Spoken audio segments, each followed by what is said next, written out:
All right, good afternoon, everybody. This is Alan Jackson with the Footcandle Film Festival. I hope everybody's doing well. This is our last day of the festival. We've been showing films all since last Wednesday. We're on the last day here. We're on the home stretch. I wish I could see out in the crowd and see how many of you can say that you've watched every film we've shown so far. I know that every year there's always a few of you, the weekend warriors we call you. So I hope that's still the case out there. I know with this virtual festival, it may be watching on some different schedules, but regardless, I hope you had a great opportunity to watch some really wonderful films so far this weekend. And that leads us, oh, by the way, and this is Chris Fry over here too. So say hi, Chris. Hello, everyone. Right. Hi, Chris. And so this leads us to what we like to do after every one of our feature film presentations, as we have a great conversation planned with two of the filmmakers responsible for the film that many of you just watched, The Miseducation of Bendu. So let me be the first to welcome to the screen here two of the filmmakers with us. We have on the left-hand side of the screen, Kay Tuxford, who is one of the writers of the film. And to the right, we have Prathana Mohan, who is the director and also a writer of the film as well. Hi, guys. How you doing? Hey, guys. Good. How are you? Thanks for having us. Oh, absolutely. We wouldn't miss it. This has been fun. And, again, I was telling you beforehand, the film has played really well. We've gotten some great feedback from audience members. I think people are having a lot of fun with it, and as well as, kind of appreciating the messages the film had to share as well. So I'd really love for you to kind of talk to us a little bit about the genesis of the project. Tell us how this film came to life and your partnership along the way with it. Yeah, absolutely. So Kay Tuxford and I went to grad school together. We went to Chapman in Orange County. And Kay wrote a short film. She was in the writing program and I was in the directing program. And we were required to partner with the screenwriter in our end of our first year. And I read the script that she wrote that is sort of the genesis of Bindu. It wasn't really an Indian girl at the time, but it was about a girl going through high school. And the project that she had to do was, the directive they had was to write a short film based on an urban legend. And the urban legend is, what happens in the science lab. And she wrote this really funny, female-centered, story that I read, and I was just like, we need to make this. And at the time, it had high school, it had extras, it had all these kind of things, which really you don't want to be making as your first semi-big project in grad school. But I was like, I don't care, we're doing this. And we found each other, and we've been working on projects ever since, but that's sort of how it started. And then when we finished grad school, it was 2008, everything had crashed. There were no jobs. The industry was in the tank. And we were both like, okay, let's make this a feature, because the film had a really good festival run. People really liked it. We developed it as a feature. Even then, it wasn't an Indian lead at the time. And the film was like a semi-finalist for the Nichols Fellowship. We got a lot of folks that were interested, but it would always die out at some point because no one had the appetite for making a high school film about a girl, let alone like an Indian girl. And about 5 years ago, which is when we started developing it as a feature with an Indian lead. And it was actually something that our DP, who's also a classmate of ours, was like, why don't you guys look at the story from an Indian lead? There are no high school films with an Indian lead. Like, that would be something really unique. And then obviously that just changed sort of a lot of the sort of story points and themes in the film, but it still sort of held on to what the movie was. And then we partnered with the Duplass brothers, and they were like, let's turn this on its head and make it a movie all that happens in one day. And we had spent 10 years working on this film, and then the version that ended up getting in the can was something that Kay and I wrote in, I think, 2 weeks. Wow, okay. So long gestation period for the film, but then when you actually really sat down and got the script together, it kind of came together pretty nice, huh? Okay. I feel like after 10 years, we knew the story and the characters. It was just moving them around where they needed to be. Right. Day in and day out, we're like, I wonder what Rob's doing or Holly the Head's doing. Where did we leave them last? I would imagine you got to know the characters pretty well on paper at that point, as much time as you kind of invested into it at that point as well. And we wanted to make sure that there was, even though it was one day, we wanted to make sure that each of them had their arcs. Yeah. And so you see sort of what happens, even if it's something small and they're a tiny character, that something happens with them. And we wanted to try and preserve that as much as possible within a one-day story, which was kind of challenging But Kay is really masterful and did a lot of the heavy lifting and got it done. That's awesome. That is so great. Yeah. I'm jumping ahead a little bit, Chris. I'm sorry. I see a couple of the questions already coming in, and it was actually matching a question I wanted to ask. So I have to ask you about how you got connected with the actress playing Bendu, Megan Suri. I mean, she's getting a lot of acclaim already in the comments too for just the performance she gave the film. So I'd love to kind of understand how did you get connected with her? Absolutely. Megan is the reason this film works. She is so good. She's so talented, so funny, such a hard worker. Like, she's in every scene of this movie. And we knew that if we didn't find her, this movie would never work. Yeah. And our casting directors, who are based out of New York, loved the script and promised us that they would find us Bindu. They were like, don't worry. And I was like, I am extremely worried. Where is she? Because you don't see, Indian kids who can play high school characters all over TV. They just don't exist. I was like, will we have someone to, even one person, let alone like 5 or 6 people to, audition and pick from? And they actually got us a decent number of actors. They were all very good. They all were at different skill levels. And Megan just blew it out of the park. I mean, she's so good. She's so naturally funny. And I think that's what, really sort of spoke to me, because she gets comedy, she gets comedic timing, but she can also be really vulnerable, and she's naturally super goofy. She'll say it herself if she was here. So, she just kind of like leaned into the character, and she gave us so much. We filmed in 18 days. She was in every scene but one. Wow. And every single day she would go from a really intense emotional scene to something that had to be funny, and then do a dance number because we had to shoot out location. So she'll change, come back, do a dance, and then switch back, go into something serious. And she did everything with so much grace. And she made it so easy to work with. I mean, she was incredible, and she really, really carries, the story. And that's how we connected with her, and we are grateful that happened every single day. So you're saying the whole shoot was only, 21 days? 18 days. Oh my gosh. Yeah, that's amazing. Yeah. You guys pulled together a really, really great looking film in a relatively short period of time. So that's great. Thank you. Yeah, it was pretty hard. And, we filmed in Indianapolis. We went there because that's where my husband's side of the family is from.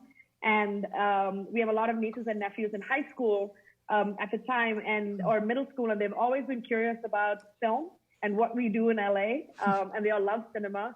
So we really wanted to take something back that they could all be part of and create memories with them. We also had a really wonderful production company that we partnered with, Pegasus Pictures, who make movies that are set in Indiana. So it was kind of like finding this unicorn. There were these folks that wanted to tell stories set in Indiana with female directors or female leads. And I was like, who are these people? Like, we got this. Exist.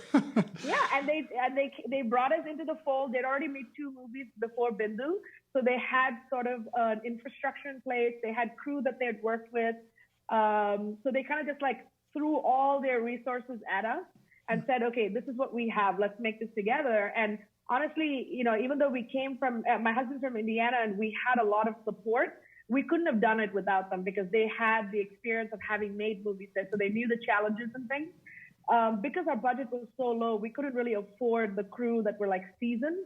So we did have a lot of folks who are either still in, we had a lot of seasoned crew, but we also had people who were, just out of film school, who came on set and learned a lot of the things that we were teaching them, and then have continued being in the industry either in Indiana or outside. So that's been like really awesome and rewarding.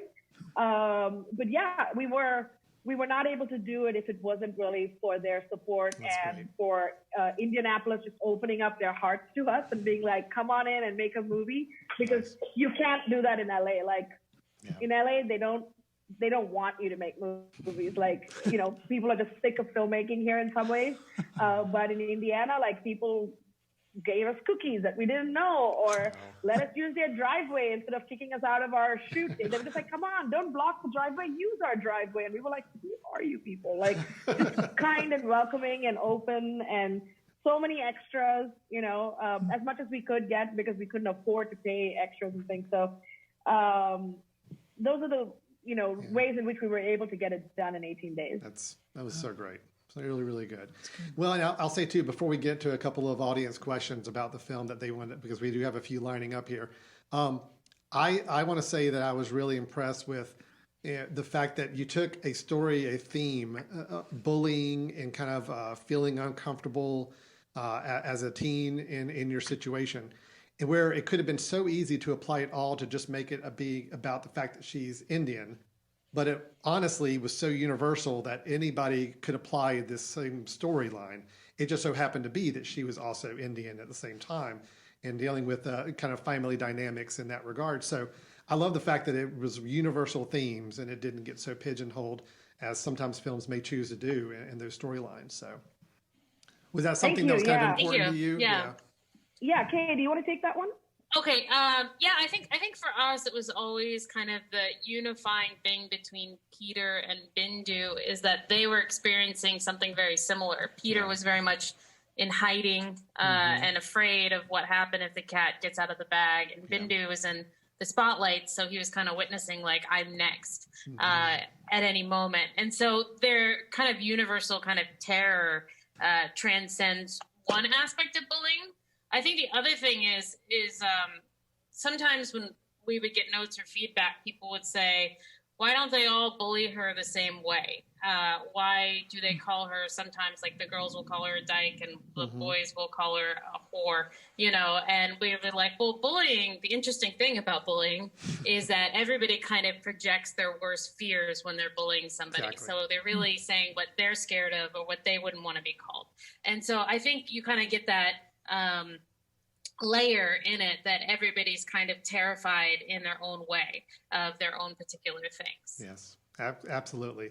I loved how it started to kind of come together with her friend at the end, realizing that he, like you said, was going to be going through some of his own, exploration and kind of coming out to who he really is. And I thought that was a nice touch at the end as well. So, Chris, I know we got some questions from the audience, so why don't you go ahead and take a few away there? Sure.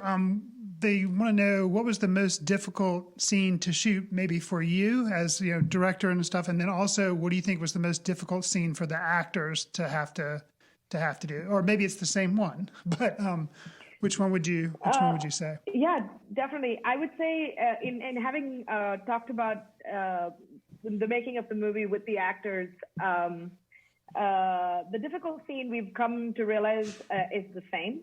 And it is the pool scene, because from a production standpoint, it was complicated because it was all in water. And there's so many problems with filming in water other than there's a lot of water and there's a lot of equipment and there's humans who are going to freeze to death. So, hey, let's make a movie. So there's all those things that are already like making everyone stressed out. But also simple things is like things just behave differently in water. So it was like things that you didn't account for, like a stray note would float by at the perfect moment, but that take would be useless, because the DP fell off into the water or something, or how do we keep the actors staying on level so they can actually make eye contact? So there's all that stuff.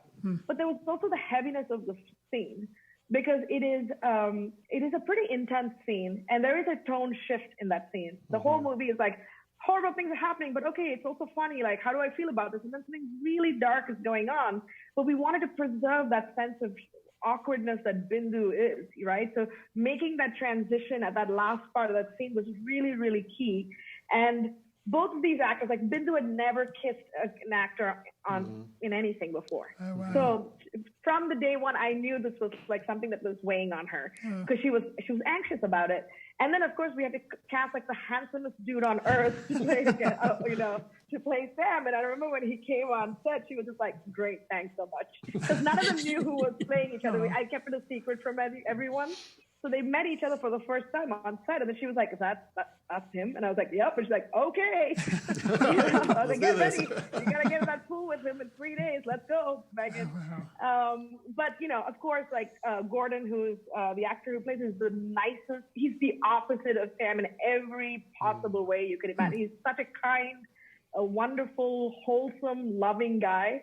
And often I had to tell him, like, this is not you, so it's okay. Like, even after he watched the movie, he was like, wow, like that was really intense. It was hard for me to watch being that mean. I just want to say, I just want to add, sorry, to tidbit, both of the bullies that we have in the stories, They're so sweet in real life. Both of them brought their mothers to their premieres. Oh, wow. Nice. So there you go. That's how adorable they are. So Yeah, good they're acting really chops. sweet. Go on. Yeah, they're extremely adorable. Yeah. And I think, we were all nervous about that scene for many reasons. So we try to have a close set as much as possible. It was a scene that we talked the most about as actors. So we went out to dinner the previous night, really broke it down. They rehearsed in their hotel rooms, but I told them, like, don't rehearse until the point of the kiss. Like, don't go beyond that. Like, that needs to happen on the day, so that it doesn't feel rehearsed, because it's not a perfect kiss. Like, it's going to be awkward and weird because a lot of things are going to happen. And so, they would practice until like that would happen. They got their lines down. But a lot of that, I think, sort of happened on the day. And, we shot the entire scene in the pool, and then the scene right after was a whole day of filming. And it was the last day that Gordon was on set, and then he was leaving. And there was a lot of things because everybody had become so fond of each other. So there was all these things that were going on during that scene. But they really were such troopers. They worked really hard. They try to keep it light between takes so that they wouldn't get too in their head about it. And when they wanted, I was able to give them their separate spaces so they could like decompress and things like that. But that was, I would say, the hardest scene for us on many fronts, including we couldn't find a camera that would fit into the waterproof body. Right. And when we found one, the DP and I cleaned it the previous night because it was full of sand from a previous shoot, and then left it in my in-laws' laundry room. Oh, no. And it was like a 2-hour drive from where the shoot was. It was just all chaos. You know how it goes when you make movies, but still, it all worked out. Well, it definitely adds to the experience and the stories you can tell afterwards. So that's a good side of it as well. So, it makes you stronger, if nothing else. That's right. Chris, I know we got some other questions from the audience. Yeah, they were curious about the continuous references to Jimmy, and they were thinking that it was a nod to a suicide that was based on bullying. So they just wanted to maybe elaborate a little bit on that. Kay, do you want to take that one? Yeah, I think since we've worked on this story, we know a little bit about Jimmy Moreno because that's somebody that went to their school that they kind of experienced the worst of it. In our lore, Jimmy was basically forced to switch schools and obviously went through a great bit of PTSD and trauma. I think out of my love of preserving even my characters, I hoped that he wasn't suicidal or that he didn't go through with it. But I think that he was at a point where he probably potentially attempted or his family removed him just because, in this story and in this world, he needed to kind of hit rock bottom for the rest of our characters to feel it was serious. But he's fictional, but there are lots of children in modern day who go through this sort of bullying. They do commit suicide. So while we're writing this and keeping Jimmy in the back of our minds, there were several stories coming out of young people going through this dark side of bullying. But it isn't specifically about any one real person. Gotcha. Understood. Gotcha. All right, Chris, what else we got? Well, while Chris is reading the comment. Yeah, let me read through. Yeah, I know I've got one that I've already saw that was on the list there.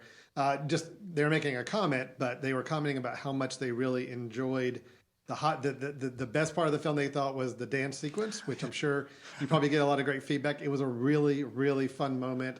You had me on the movie already, but you get to the dance sequence, the musical bit in the middle, and I'm over the moon for it. So tell us a little bit about how that came about, the idea, and just I think you mentioned already that you kind of had to shoot it out of sequence already, so she was having to do her dance bit in different locations throughout the entire shoot already, right? Yeah, definitely. And so the song that is in the movie is was actually composed by my grandfather. Oh, wow. He was a music composer in India. So in Indian cinema, music is a huge part of it. And he was a composer in the south of India, M.S. Vishwanathan. He's made over 2,000 films. And I always knew that I wanted to pay homage to him in some way in the first feature that I make. He's a huge reason why I I make movies. And Kay, when she wrote it, she wrote this dance sequence in one of the drafts. She was just like, anyway, I have a surprise in there for you. And I was like, what? And then I read it and I was like, no way, this is awesome. And then we just embraced it. And then, you know, it morphed into different things. I was going to say our DP, I think it was originally just like a regular dance sequence. When she became Indian in the drafts, our DP was, why isn't this a Bollywood number? Yes. And we're like, why isn't it a Bollywood number? So it took three of us, I think, to sit there going, why didn't we think of this? Yeah. Oh, wow. It kind of like developed from there. And it also gave us a way for us to tie her longing for her culture, because especially as an Indian person, like movies are very, we are born and raised with cinema, with music. It is the soundtrack to our lives. We are very deeply affected by movie music. So it seemed natural that that's where she holds on to like her past and, you know, longing for that sort of like feeling of comfort. And, you know, she uses music, and that is why, you know, we see her watching that song, and then that song is like in her mind when she gets high and goes off and dances. But yeah, it was amazing. It was choreographed by the actor who actually plays Bindu's cousin sister in the movie, her cousin. Yeah. She's a dancer. So for her, that was like her wheelhouse. So she taught Bindu the moves, which are kind of based on the original movie. We've borrowed heavily from that. So folks that actually know that song, because it's very famous and very popular, can pick up the things that the moves that we actually have that are part of the original song. So it was a really fun part of the movie. And for me personally, I love that we played the song so much on set that I would see all these like American kids and adults stuff singing the song, even though they had no idea what the lyrics were. And it just warmed my heart. So I would text my parents and be like, everyone's singing Papa's song, Papa's Granddad. And I don't know, it was just like, felt really, you know, warm and fuzzy, you know, to see that happen. I mean, I'll tell you here, we were watching the film earlier today, and Chris has been humming the song ever since. Absolutely. So just, It's awesome. I think we also shot a couple of like really, you know, hardcore, you know, intense scenes. And then when we'd finish the location, wherever we were filming at, we'd end with the dance number. So it'd be like, this was really tragic and we're stressed for Bendu. Now dance it off. And so it kind of like kept our spirits up as we went through. Yeah, that's great. True. Chris, you got something else from the audience? So somebody wrote, and I'm going to have to read it to you and tell you the emphasis because you can't read it, but they said, I love, and love is in all caps, that you didn't shy away from very dark scenes and some shocking ones as well. Like the lab scene, it was kind of thrown in and you're like, whoa, and it kind of dynamically changes, and they were just very appreciative of that. So I understand you were saying that was something that the short was originally, it was based around that lab scene and then that morphed. Yeah. Is that right? Okay. Yeah, we always thought of our lead character. We knew that she was going to basically take the bullet, so to speak, and protect her friend because she knew what it would be like for him. And we always thought that the lead character, Peter, was always harboring the secret that he was gay, and that, you know, in this world he felt like he could fly under the radar, at least for high school, and get out of it unscathed.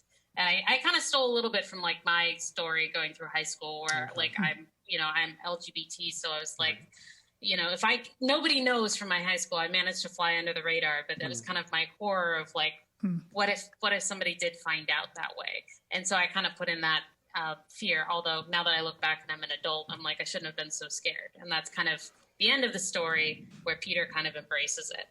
I thought that was always in there. Yeah. I thought it was also nice too. And I didn't even realize it the first time through the movie. I watched it and then I got to watch it again this afternoon with Alan. But the scene where Bendu and Peter are talking after he's trying to help her with her Spanish and trying to, she's already had the dance sequence, but she's kind of coming down and he's trying to make her feel better. And she says about, India, and he's like, oh yeah, but don't they all want to come here? And then she kind of looks at him and he's like, right. And he he's trying to be funny and but he's realizing like, no, that's kind of a hurtful, stereotypical thing he doesn't realize it. And he does. And he's like, oh yeah, right. Sorry. Like, that was a really, it kind of can fly under the radar, but it was very delicately done. And I really appreciate it. I thought that was awesome. Thank you. Yeah. And I think we try to do a couple of those things to show that, these are young people who are learning. And when we were young, we hold ideas that we would be not okay with as adults because we don't have the perspective. That's like a microaggression from him, but she also has a microaggression towards him, where she's like, where she's like, why didn't Jimmy just try to blend in, and that's when Rob is like, yeah, you want to help this kid who thinks we should all be blending in? Like, she doesn't get it. Like, you're going to bare your soul to her.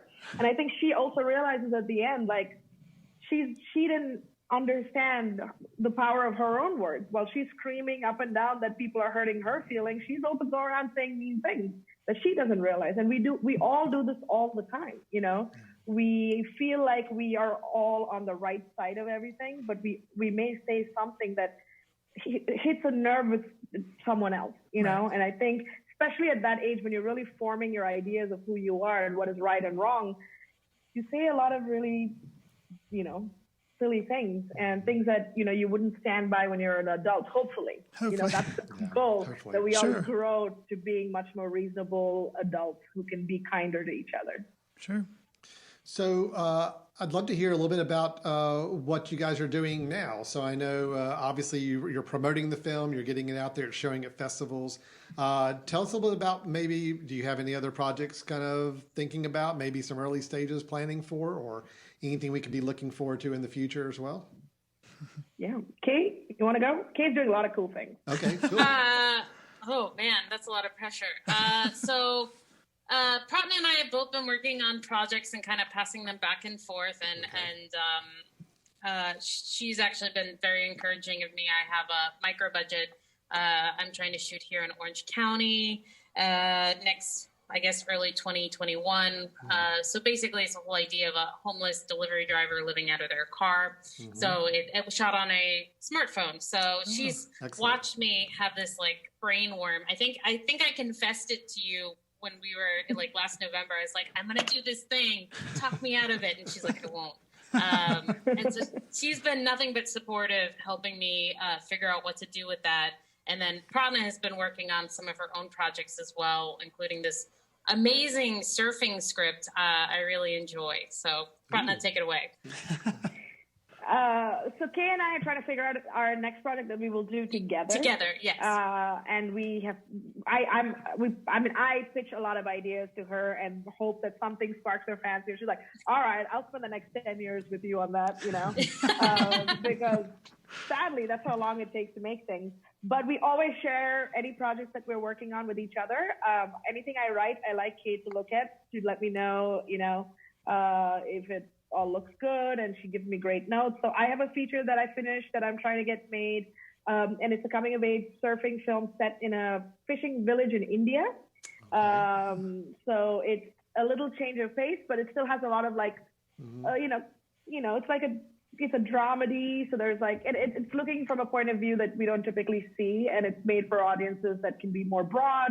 So that's kind of the next project. And then Kay and I are trying to figure out a couple of things that we're trying to write. Yes. So that's kind of where we are. Pratna's kind of whispering in my ear. She's like, let's do a horror. And I'm such a big baby. I'm just like, but it's scary. I don't want to be scared if I write it. So I'm just trying to hook her with everything. I'm like, how about this? And she's like, it's scary. Yeah. So that's kind of what we're trying to go. We'll have something. We know we'll have something. We've been working together for so long. I don't think that there's that worry of like, we have to have the thing at this exact moment, because she's going to be there and I'm going to be there when it's like the next perfect project for us. That's great. How can people, for those who either want to share this film with other people outside the festival, get other people to see it, talk about it, or even just connect with you guys about the film and any kind of connection, social, online, whatever, is there any way anybody can kind of follow you guys or follow the film and help spread the word about it? Yes, absolutely. We would love it if you could connect with us and spread the word about it. That is how we're going to get people to watch this. So if you love this movie, even if you hated it, you could let us know. That's always fun, too. I mean, we always learn something from that as well. We are on Twitter, Facebook, Instagram at the MISEDUCATION of Bendu. You should be able to find us. Kay and I are also there, and we're pretty active. We love connecting with the audience. especially when we're not in the same room with you guys, because if it was different, we would have definitely been there in person. Because it's such a joy to watch your movie with an audience. And meet the programmers and meet the folks that fell in love with your film and want to give it a platform. So it's always awesome to do that. But since we don't have that, we appreciate this opportunity. So if you can find us, in all the typical spots, we're there, tweeting about our movie and such. We are in a bunch of other festivals through the end of the year. And we hope to be available on a wider scale, hopefully early next year. Like, we're seeing some traction, so we're keeping our fingers crossed. But if you follow us, you'll know, and then you can tell your, cousin or somebody to watch it when it's ready. Absolutely. Yeah, if you follow us on Twitter or Facebook, we always make an announcement when we have another screening. The nice thing about virtual film festivals is it does mean we can get into a lot more people's houses and stream it. So we've had some opportunities to kind of, hey, you didn't catch it this time, you might be able to catch it this time, same time from your couch. So that's been really lovely. Oh, that's great. Well, again, I think even a couple of people after we asked it just already said, is it going to be available online or available to watch? And so it sounds like just kind of hang tight, look for the future to see when it might be available on some other services. But definitely some more festivals are going to be in the works for the film for the foreseeable future. Yeah. So, I think it's just a matter of the pandemic happened. Yeah, right. And so that did slow down some things on the distribution side. So we're just as anxious as you guys are, and we will make it happen. 2020, I tell you, it's just it's no good. 2020. It's no good. So looking forward to the next year for sure. Well, by all means, we wish, like we echo your sentiments. We wish you guys could have been here in person. I think we have a great audience here in our little area here in Western North Carolina that love films and love meeting filmmakers. So it would have been a great experience, but please know that you have another project coming up in the future or anything at all. It's an open invitation to please send it our way, and we'd love to try to help it get seen and maybe arrange for a screening at a festival for you as well. So yeah, I mean, that would be incredible. 2022, when you guys have your horror movie, just come on down and it'll be amazing. Bendu kills. Yeah. We actually got to come to North Carolina with our movie last year, and we actually loved the audience. It was such a wonderful time. The people were so warm and welcoming. Big shout out to our friends Drought, who also streamed at your festival. Yeah. They are singularly our reason why North Carolina will always be our favorite destination to take our movie. We have a second reason now, which is the wonderful yeah. Of course. We're fine being number 2 on the reason list. Drought's pretty cool. We're good. We're putting everybody in North Carolina together and hugging you guys. Yes. So thank you. Everybody on this Q&A. Yeah, you're all in there. That's cool. Well, speaking of, they're all giving you virtual applause right now. So please, I know it's hard to hear and it's not quite the same, but just know it's there, and they really enjoyed the film, and we had a great time screening it. Thank you for letting us have the film, and thank you for letting us share it. And thank you so much. Best of wishes to you on future film festivals and distribution and release or anything else that comes out with it. We're looking forward to it. All right, great. And thank you everybody so for much. watching. Yeah, absolutely. Thank you. So thanks everyone to you guys at home for watching again and being a part of the festival. There's one more scheduled screening coming up here in a few minutes of our last film of the festival, and then we'll be moving into our live ceremony, our closing awards ceremony at 7 o'clock Eastern time tonight. And again, you don't have to have a ticket for it. It is a free, open to the public event. So we do encourage you to go in and check it out tonight at 7 o'clock. We'll be giving out some awards. We'll be recognizing some great filmmaker projects that are coming up that we're helping fund from proceeds from last year's festival. Also remember, when you close off this window or when this live stream's done, you need to review or rate this film that you just saw. Right. There will be a box along the bottom of the page where you started watching the film that will now give you a strip where you can actually rate the film. Those ratings help determine our audience favorite awards that we'll be announcing in just a couple of hours. So you need to go ahead and rate now. Don't put extra stress on me and Chris trying to hand crunch these numbers at the last minute. So go ahead and rate now, and we'd appreciate that. And we hope to see you at the closing award ceremony. Guys, thanks so much for joining us. It was great seeing you again. Thanks, guys. Thank you.